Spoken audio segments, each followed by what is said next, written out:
fuel pump on the old girl's getting funny. So what we're going to go ahead and do is we're going to get a fuel pump change going here. Going to drop the tank, and I've got an Aeromotive 340 liter per hour pump that we're going to go ahead and put in that stock basket. And I'm going to do a return modification so that that basket can stay filled up with the fuel return, and we don't get a condition where we suck the basket dry. I think we'll be able to get that done pretty quickly. I'm still waiting on one part for it. It's a little flexible hose that's ethanol compatible because we're going to be running E85 in the car, and we'll see what we can get done.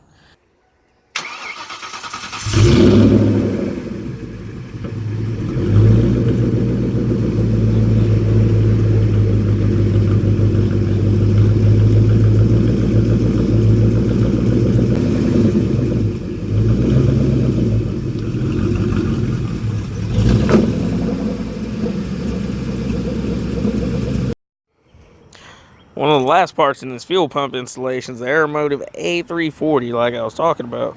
Now, getting this down here into the fuel tank is the fun part. See, this is a 98 Cobra fuel tank. Same with the 98 GT. They have two ports on the side, and of course, if you wanted to put a different fuel pump in, you've got to modify the basket. Now, I'm not going to modify the basket to put this one in.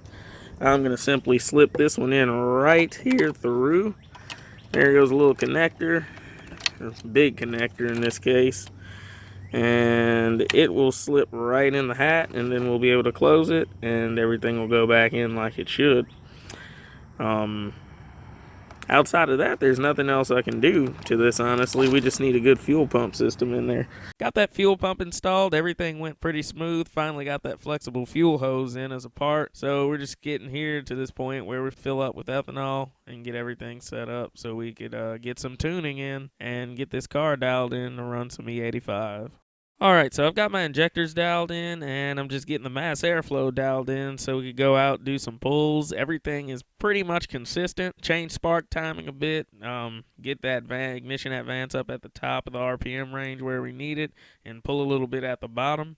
That's always key with the ethanol. The flame front's a lot faster, although it has a higher octane, so you don't need as much ignition advance in your lower load cells as you typically would. Based on this mass airflow table we've got going on here is an AOL 3 calibration for the 98 Cobra. We're going to get this dialed in, and we're going to go out for a pull.